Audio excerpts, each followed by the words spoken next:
You've just landed inside Launch Street, the innovation podcast, where we interview top innovators out there shaking things up so you can innovate and differentiate and get further, faster in this crazy, cluttered world. And now, innovation thought leader and your Superfly host, Tamara Kleinberg. Hey, Launch Street. Have you ever left a meeting and felt like, something didn't go right, but I'm not really sure what, or the person on the other side of that conversation didn't quite give me the buy-in I was looking for, but I'm not sure why? Well, I know that I have suffered from that many times, and that is why I brought in for this conversation body language and persuasion expert Traci Brown. She has been all over NBC, CBS, and Fox, giving expert advice on body language, revealing secrets that are hidden in plain sight, secrets of Lance Armstrong, Christie, Vladimir Putin. I wanted to talk to her about what cues we're giving out and what cues we're missing when we're presenting our ideas, when we're trying to have a conversation with leadership or a customer, and we dig deep into it. A couple things that I want to point out that I really appreciated and I learned from the conversation. And one is we were talking about the cues that we give that either show us as confident or as weak. I discovered that I was doing some things from the stage when I do keynoting that actually makes me look weak, but you can apply that conversation and those lessons to any conversation that you're having. We really dig into it. So pay attention, think about the cues you're giving, and I would, after this episode, encourage you to actually give some of it a try. And one of the big things she talks about that is really relevant to all of us is the first key in not just using your body language, but understanding others to get persuasion is to open your eyes and pay attention. I think you will be amazed at the number of cues you're actually missing. And you know what? This body language, this persuasion, this is what it takes to get your ideas, your thoughts, your career, your business to the next level. So let's get to it. Well, Traci, thank you so much for joining me today. Oh, I'm thrilled. Are you kidding? It's always fun to hang out with you. I mean, let's just have a really fun conversation. That's what really this is all about anyway. But you have a really interesting background. So tell me a little bit and tell the audience about how you became a body language, persuasion, lie detection expert. So it's a long story and we're just going to jump in. So I am a retired pro bike racer. And I wasn't always pro and I wasn't always good. And because I thought my strength could get me through. And when I figured out that I needed to watch my competition more than the road and watch the tiny things, tiny little things, when I figured that out, I began to correlate that with what would happen next. And I'm talking like the drop of a shoulder or a hitch in someone's pedal stroke or maybe a waggle of their hips. And pretty soon I was able to know what they were going to do before they were going to do it, and sometimes even before they knew they were going to do it. And so when I started to figure that out, when I put two and two together, that's when I began to win. And I won a spot on the U.S. national team. I won 3 national collegiate championships, and so that innate ability, I guess, to watch things very closely is something that I picked up over time. And through my sports career, I knew that the mental aspect was very important in my success or lack of. And so I got into a lot of mental training to help me, propel me towards success. So I got into hypnosis and neurolinguistics, and then I started to figure that out pretty well. And then I was like, I think I can help other people in the same way that I'm using these tools myself. So I started to see clients, and over that period of 8 years where I was intensively seeing clients just daily, I started to learn to read people. And the tells were different than in bike racing, but I wanted that same level of information, that same level of knowledge of what they were thinking, what was going to happen next, what weren't they saying. And some of that I was able to use to persuade them, because basically anytime anyone goes into any kind of therapy situation, the therapist has one job, which is to talk the person out of their problem. That's it. And so I got to be extra persuasive, and I found out that it worked not only in a clinical setting, it worked out at the bank. It worked at the restaurant. It worked in any kind of business situation I was in. And that's what I started speaking on when it became clear to me that that's what I needed to do to move my career to the next level, was less clients, more keynotes, in just traveling around the country and sometimes even around the world to teach people how to be more persuasive. Because I found out, wow, I have this skill that I didn't even realize I had, that I was using, and to dial it down into business has been quite a successful venture. So let's dig into that a little bit. So, I'm sitting here visualizing being at a conference table and trying to convince somebody on the other side of the table of my idea, whatever that idea is. And, as you know, we're all about innovation here. And I think oftentimes with the more innovative ideas, it feels even harder to convince someone because you've got to explain to them something they don't yet know or understand or haven't done yet. So when you're when you're sitting around the table, what are you looking for in those tells like you did in bike racing with the drop of the shoulder and the, hitch in the pedal? What does that translate to in a business setting? Well, in a business setting, you should always be looking for, or starting to understand how you're being received. And here's the thing. Most of us pay so much attention to ourselves and our new product and our lives that we are not paying attention to whoever's across from us, just not doing it. And so the first key is just that, to pay attention. And I had a coach when I was going to CU here, University of Colorado, because I moved to Mecca of cycling, which is here in Boulder. And because Mecca of so many things. Yeah, well, so many things, but the more normal things are bike racing. And so I had a coach. His name was Wally, and you got to understand Wally. He was this big cowboy guy. He wasn't the kind of guy you'd expect to be a cycling coach. And he was the guy that would take us out, put us through the toughest set of intervals we could possibly go through. So you couldn't walk when you were done. Put us in the car, take us home, cook us a hand-cut thick bacon sandwich like it was good for you. That was the kind of guy Wally was. And he'd say, Traci, you know what? You got to pay attention or you pay with pain. And it's true, because we don't pay attention. And when in bike racing, it's clear because there's one finish line, right? And you're either over it before the other guy or you're not. In the rest of our lives, we never know the ramifications of not paying attention. That's a great point. Because you never know how many sales you miss, right? You never know how many little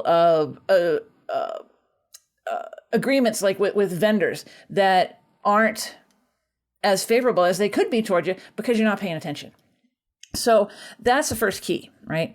And so once you're paying attention, you got to know what you're paying attention to. First thing is, are they glossed over, right? And I say that, and it's so simple. But my brother's we'll just call him a shark, right? He's not on the TV show, but he's one of those kind of guys, right? Always looking for the next business deal. And he says so many entrepreneurs come to him, and they're not paying attention to that. He just is totally checked out, right? So how do you see those things? Well, for one, are they looking at you at all?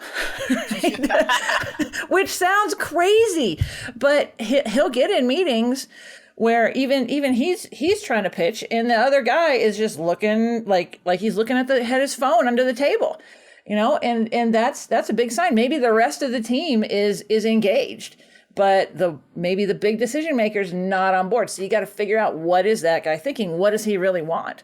And what are his needs that you're just not addressing at all? Like, you can't even get his attention, right?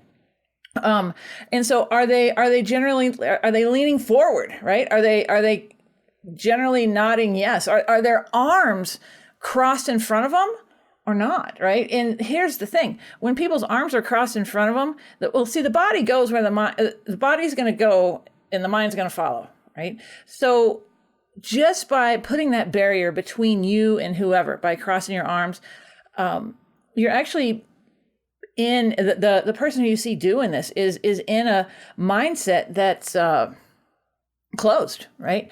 And you can get them to open up, right? Because no one's going to say yes to you and your idea if they're in a closed mindset, if they're comparing what you're presenting to what they know, and what they know is different.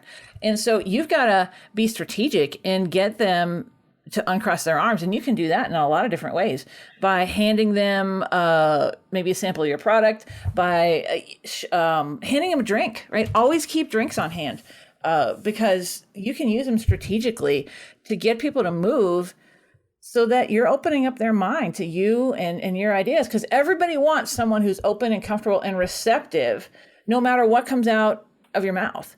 And engaging on that level is super important. And you can strategically do that by using other people's body language for you. So I want you to share a story with us that I was fortunate enough to be there for, because you're my homie, and I was sitting next to you at a conference, and there was someone in front of us, and you were going to be presenting them next day. That's all I'm going to say, just to give you, a hint of what I'm asking for here. Okay. But I want you to share that story, because we had some funny conversation while it was happening. But do me a favor, share the story, but also break down your thought process of what you were seeing, because I think that this is a great example of you've got someone's attention for a very short time. You got to figure out some stuff about them, and you got to make what you know work in your favor. Exactly. Okay, so here's the story for those of you who weren't there. Which is most all but 1,200 of us. Yeah, which is everyone. Okay, so Tamara and I are members of the National Speakers Association. We're both keynote speakers. And there's a conference every year. So there's 2,000 or 3,000 professional speakers get together. Something like that, yeah. And you can imagine, while we're there, there's a lot of talking, not a lot of listening going on. But I know, weird. But I had been selected, I applied, and I had been selected 3 weeks before the conference to pitch to the sharks from Shark Tank. They had the TV show. They had brought some of the sharks there looking for deals. And there was 4 of us nationally who had been selected to pitch on the main stage. Now, I had done my research on the sharks that I knew, but there was one guy, and he's the one that I knew I wanted for sure, is Kevin Harrington. Now, he was on season 1 of Shark Tank. He is the inventor of the infomercial. And I could not find a lot of information about him, because in my mind, I had 2 sentences to get his attention, or otherwise I knew he would be gone. And there's not a lot online about him. There's not a lot of TV on him either. And because I look back at some of the old episodes trying to find, he didn't get a lot of airtime, even though he was on the panel with all the rest of the sharks. And so, we went the night before. I didn't know what I was going to say to him. I knew what I was going to say to the other sharks, because I knew their personality types. I knew their profiles, but he was the one I knew I wanted. He was the one with the deepest pockets. And access to the areas you wanted to take your product out to. Exactly, right. Because I wanted home shopping networks. There's 3 of them. I wanted infomercials because I thought, because I'm a persuasion person, and I have a system for how to talk your way out of a traffic ticket that is dynamite. And that has worked for me on several occasions. It didn't work for you because you're driving around without your license. No, it worked. It works on every occasion except for the one where I forgot my driver's license completely. It wasn't the speeding that was my problem. It was the lack of proof that I should be driving. It was the driver in that problem. Yeah. Anyway, point being is I knew that this had teeth, and I knew I had 2 sentences to get it across to him, but I didn't know how I was going to do it. And so then literally a miracle happened. And I would say it's nothing short of that. We went to a show as part of the conference, an evening show. It was the night before my pitch. And our table was directly behind Kevin's table. And I sat there and I watched and I watched and I couldn't even pay attention to the show. And I don't know what happened in the show. We were too busy watching him. Yeah, there was an amazing show going on, and it was a comedy impersonator. He did everything from like Journey and Michael Jackson to the Chipmunks, right? He was great.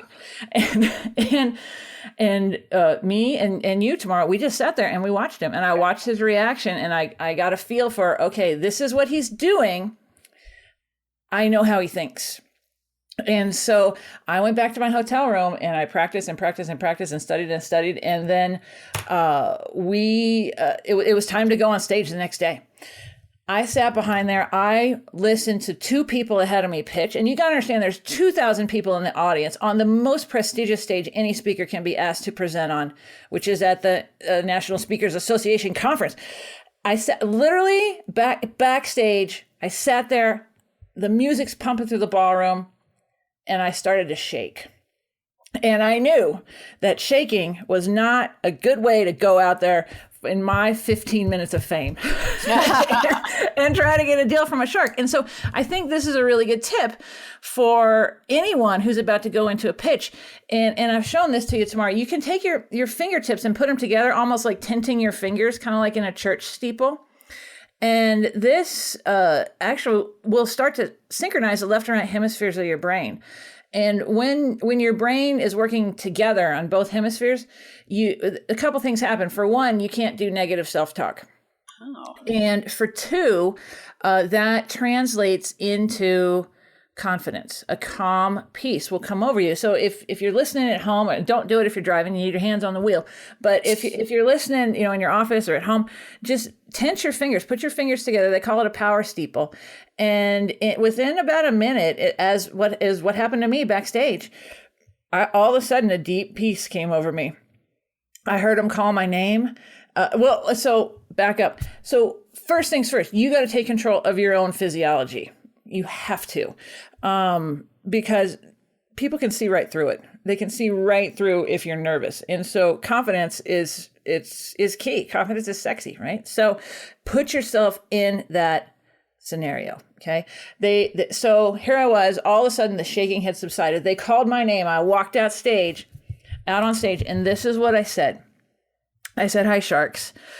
I got one question for you. What do Lance Armstrong, Christie, and Vladimir Putin have in common?" Well, they have me in common. I've been asked to interpret their body language on NBC, CBS, and Fox to tell the world what they're not saying. And I could do that for you too. And I think I will right now. So freeze for me, sharks. Just freeze. The audience went wild. The sharks got a stressed look on their face, but they froze. And I did a little body language interpretation on each one of them. Now, for Kevin, when I got to him, I said, "Kevin, I sat behind you last night at the dinner. And so I know you're a really fidgety guy until you see something you like. And then you go really still, don't you?" A big smile came over his face and he said, "Yep." And I said, "So I know you liked the Stevie Wonder impersonation last night the best." He's like, "That is right." And I had the shark I wanted on the hook. He would have said yes to just about anything that I presented because I connected with him and I showcased my knowledge right there for him. And so he bit on what I threw out. And I said, and he said, "Look," because I said, I have a system for getting out of a traffic ticket. I think it's a winner." And he said, "I love it. People will love your tiny solutions," which is another big lesson when it comes to persuasion and influence. You cannot save the world with your product. As much as we'd all like to, you can't. You have to have a tiny solution to something. And I think this is really key. It has to, the more expensive of a problem you solve, the more people will pay for your tiny solution. So, will you give us an example of what you mean by that? Yeah. So, tiny solutions, tiny things that I can do with my knowledge. And I'll tell you how it's evolved even since then. Talking your way out of a traffic ticket, tiny solution to a problem most people have. Because a lot of people have never talked their way out of a traffic ticket. Interpreting online dating profiles. I have a system for that. Works great. People send me profiles of guys that they're wanting to maybe go out with, or maybe they've gone out once or twice, and they go, "Trace, what do you think?" And I'm like, "Well, this guy has an anger problem. How's that going to be for you?" And they'll be like, "Oh, I don't know." And then sooner or later, here comes the guy with his temper, and I'm like, "Told you," right? So, getting and that has evolved. Like I've started to understand the depth of the skills that I have, and I have taken that and because I do a lot with lie detection, and I found out when I called my lie detection information fraud prevention and targeted finance conferences and banking, insurance, all of a sudden people were really interested and paid me 3 times as much. And so I think it's some of that is the learning that I got from this whole concept of tiny solutions, right? Because everybody wants to make more money. So make sure you're solving an expensive problem very elegantly, like in a quick way. I love that. It just goes to show you the power of one specific solution. Right. I want to loop it back for a second, though, for the audience, because I think the part that we left out is he was shaking his leg, like many people do, under the table. Like that was what you were paying attention to. Yep. He was shaking his leg.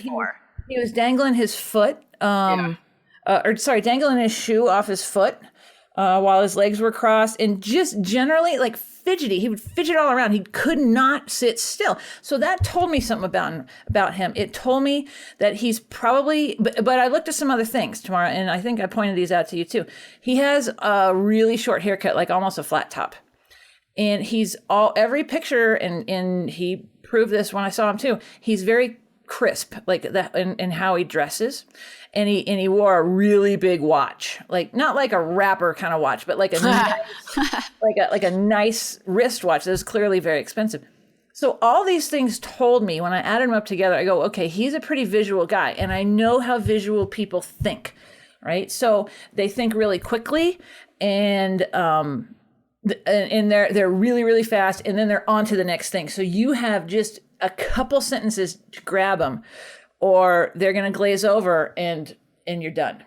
And so that's what I gleaned about him from that. And you know what? I was right in every dealing with him, because he's actually, he thinks so fast. He's actually ADD.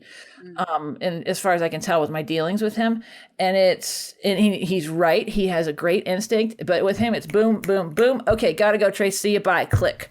And, drops 6 months of work on me in 2 sentences. And so, I mean, because dealing with these guys, everybody thinks, oh, I want to be on Shark Tank. Well, I'm going to say you may want to reconsider that, because, and I mean, Tamara's been on this journey with me. It was a 1.5 year adventure, and they have big ideas, and they are not kidding. And they are in it for them. They are not in it for you.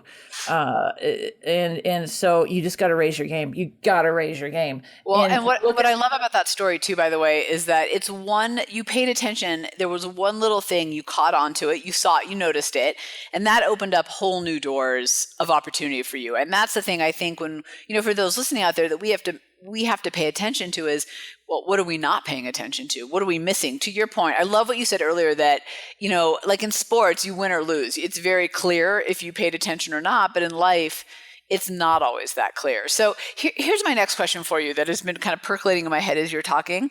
What tells do we give that we don't even know we're giving? And whether that's, on either side of it, if we're nervous, we don't believe what we're saying, we're lying, we don't trust the words coming out of our mouth. Not so much, not always malicious, but you've seen me speak, like, the moments where I'm like, I don't know if this is going to go well. Like, I'm sure it's written all over my face, right? Oh yeah, yeah. How do you, what are those tells that we give and don't even know?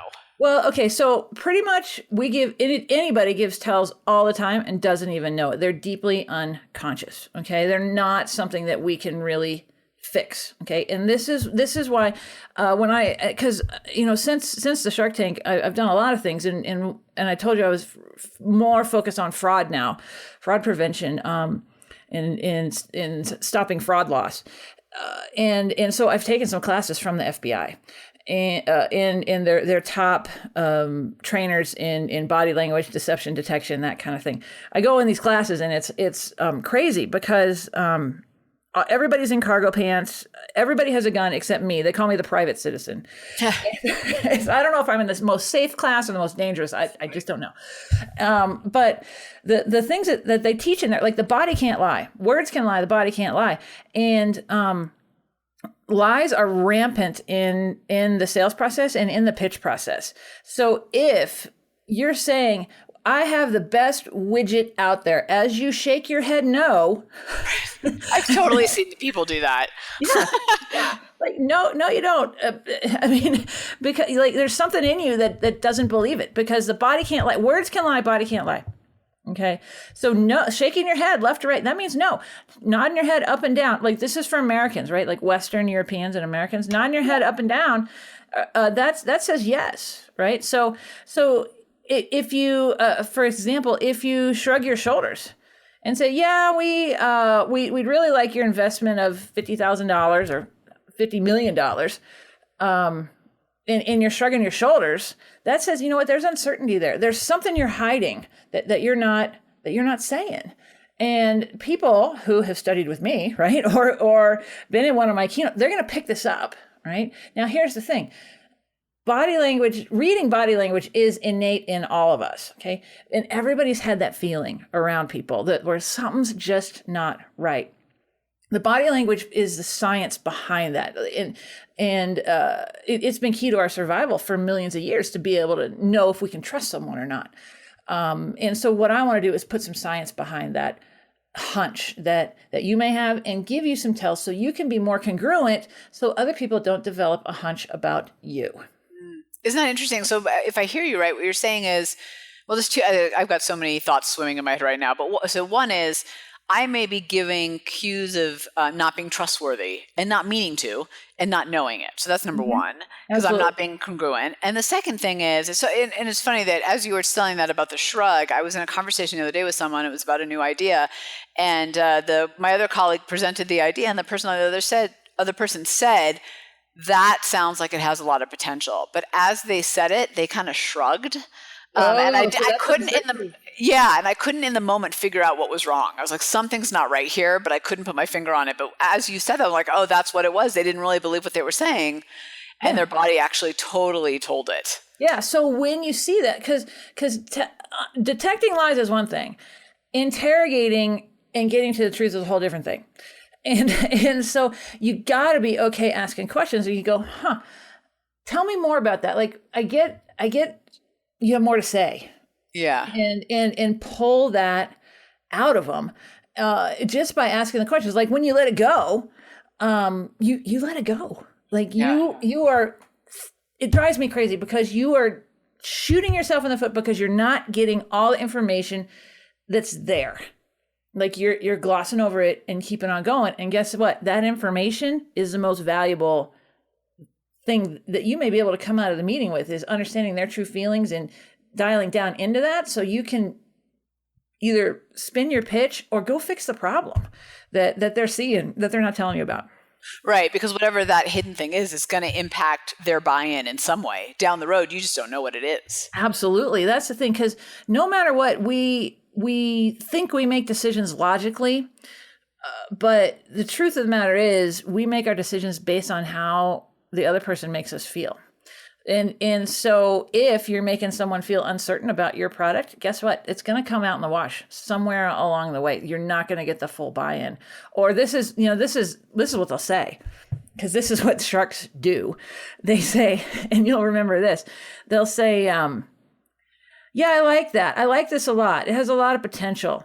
Go out and test it and come back to me with the results, like when you've sold a gajillion of them. Or go in my shark, Kevin, he said, okay, look, go out and make this a bestseller on Amazon, because he had me repackage some of my books. Make this a bestseller on Amazon and come back to me, and then we'll go from there, right? So a shark's not a magic bullet. Neither is any investor, right? Yeah. You have to have that wide appeal in your niche, and maybe it's over everybody, right? A really wide variety of people, or maybe it's really tiny in your zone, but you've got to prove success to any shark before they're going to open up their wallet for you. Right. And really what you're saying is a shark is anyone who you need buy-in from at the end of the day. Your leader, your customer, your boss, your vendor partner, whoever it is, the people that you're speaking to. I'm curious, and maybe this is me just gathering more knowledge for myself, who knows? But I am wondering, because you and I both do a lot of keynoting around the country. Yeah. When you're on stage and you're in front of a couple thousand people, what cues do you try to give to instill the audience with some trust that you know what you're talking about, some confidence. I mean, I know that you know what you're talking about, but every time we go up in keynote, it's to a group of people who don't know us. Right. So they don't know us personally. So they don't have any, they've heard our story, they've heard the success. They don't have any backdrop. And the reason I'm asking is I think oftentimes in life, persuasion is about that. It's not the people you know the best all the time. It's oftentimes people who you're meeting cold and trying to engage in a transaction with in some way or another. So I'm curious from the keynote perspective, how you kind of make sure you are exuding that on stage. Oh, that's an interesting question. I do a lot on stage that I don't really tell people about, but let's talk about it here. So for one, and it's kind of weird, but stand up straight, right? And like if you're kind of hunched over, they're going to see that, right? Yeah. Which we do more often than we realize, I think. Yeah, yeah. And the other thing that you do when I'm talking to people on stage, and you see speakers do this, where they kind of sidestep, like they'll put like they're facing the audience and they want to go to their left, right? So what do? They take their right leg, cross it over their left leg, and then uncross it and put their left leg on the left side again, right? So they kind of sidestep across, like across the stage. Guess what? When you do that, you are putting yourself in the most powerless looking position you possibly can in front of an audience, which is standing with your legs crossed like that. Huh. Even if it's for a split second, right? So if you want to go left on stage, turn yourself left, walk left, then face audience. Like, it's crazy, and here's the thing. I didn't even know I was doing it. And until someone that me and Tamara both know and really respect kind of pulled me over and said, hey, here's what you're doing. I was like, holy crap. like I didn't even realize it, right? And that just says how deep body language goes, right? That you just don't know you're doing things. So, when I go to one side of the stage, I'll generally talk about something positive. If I have to go to something negative, I'll go to a different side of the stage, right? Oh, that's interesting. Wait, I want to back up here because it's so important. So a couple things. One is stand up straight, which sounds easier said than done. Right. I have to think about it. Otherwise, I'd probably end up hunched over on stage. Yeah. But the two other things. So one is, even if you're just in front of 5 people, you don't want to shimmy left and right because you put yourself in a weak position. And it's fascinating because I see people do that all the time. I probably do it sometimes too. And I don't realize why I suddenly don't respect them. But I don't. Why you suddenly don't respect yourself? Yeah, like what is happening? But it's those subtle little things that anyway, so keep going. But I wanted to dig in that because I think it's so important. And the negative positive one is another really interesting thing of you are, correct me if I'm wrong, Traci, but you are putting people into the mindset you want them in too. So I want them over here thinking about pain, but when I'm talking about the possibilities, I want them on the positive side of the stage or the meeting room. So apply it to everybody's world out there, because that's because I want them to be thinking about what's possible, not the pain, which I've left on the other side of the table. Which literally you've left behind. And if you do it right, if you do it properly, you can get a little more advanced with it.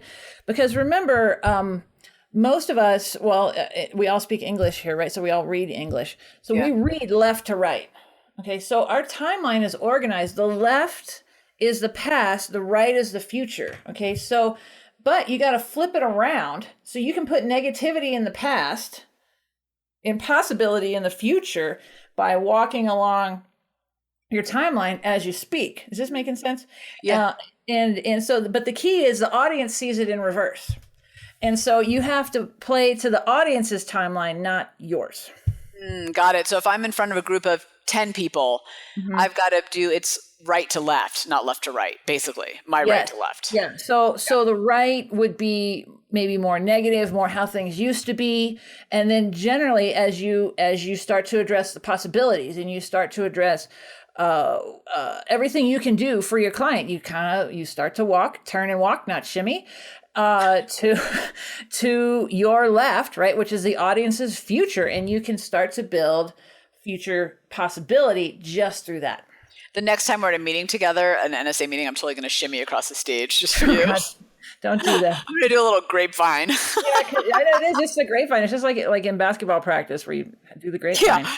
So, I can't even believe it. We're almost out of time. So I know, right? So we might have to have you back on. So I want to ask you though, what do you think, if you were to tell people who are listening, here's the one thing I want you to take away when it comes to being persuasive and paying attention to what's around you so that you can push those ideas forward, what would you tell them?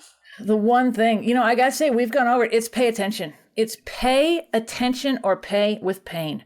And, there's a lot of ways you can do that. I have books on body language. There's a lot of programs out there.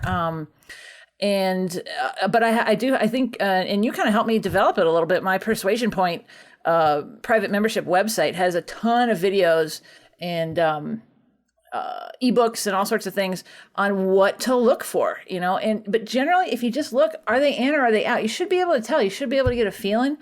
You're going to be golden. Well, you're so right, though. We're so focused on making sure we say what we're supposed to say in the way that we're supposed to say it, and that our idea is great, that we forget to pay attention to how people are absorbing what we're saying. Yeah, they're telling you all the time what they want to hear and how they need to hear it. It's up to you to be flexible in your communication so that you can do that. And to the extent that you anybody insists on doing things your way, and not learning how to be flexible in the words that come out of your mouth and the body language that you use, this stuff you can learn it. It's free. It's super cheap to learn, right? If not free. And if you're going through all the pain to make a product, have a company, and then you get in front of an investor and you're not paying attention to the easy stuff, oh my gosh. Why bother? Why bother? Like, if you're not going to ice the cake, why bake a cake? Oh my gosh. And it's all about the icing in my book. So I know. I love icing. I do love it so much. Frosting's the best. So I'm going to add to what you said too, which is once you have identified that, which is truly what you're saying is foundation level number one. And I would say add to that is then you got to be willing to call it out to what we were talking about earlier, because, I may notice, Traci, that you're not engaged, but if I don't go, hey, Traci, I'm getting the sense that maybe there's something else going on here, or hey, I'm getting the sense that maybe there's a little hesitation. Am I reading that right? Mm-hmm. You're not going to get to that next level. So you got to take what you see and then do something with it. It's true. You gotta use what you see. You don't use it, the opportunity's gone, and so just like, good God, take care of yourself. Like, don't do all the work and then forget the finished product. Right. So Traci, where should people go to find out more about you? Oh yeah. Bodylanguagetrainer.com. There's a ton of videos on there. And just for your friends, Tamara, I have on YouTube, you got to search for it. It's the 21-day body language makeover, and it's free. And I will let all your friends in on that secret, because not a lot of people know about it. But yeah, 21-day body language makeover if you just want a quick and dirty. Can I put the link in the show notes, or would you be cool with that? Oh yeah, absolutely. Okay, absolutely. Awesome. Yeah, I know what it is, and it's fantastic. So this is a big offer. So take Traci up on it and go check that out, and then check out her other stuff too. So, because I know it works. I call this woman all the time with like, I've got this presentation. I'm trying to sell it big. What should I do? And apparently not shimmy is one of them. Yeah. So Traci, last question for you is, what would people be surprised to learn about you? Hobby, passion, experience. Oh, I'm a hula dancer. Yeah, I love that about you. I'm a white girl that dances hula. And I've seen you. You're pretty good.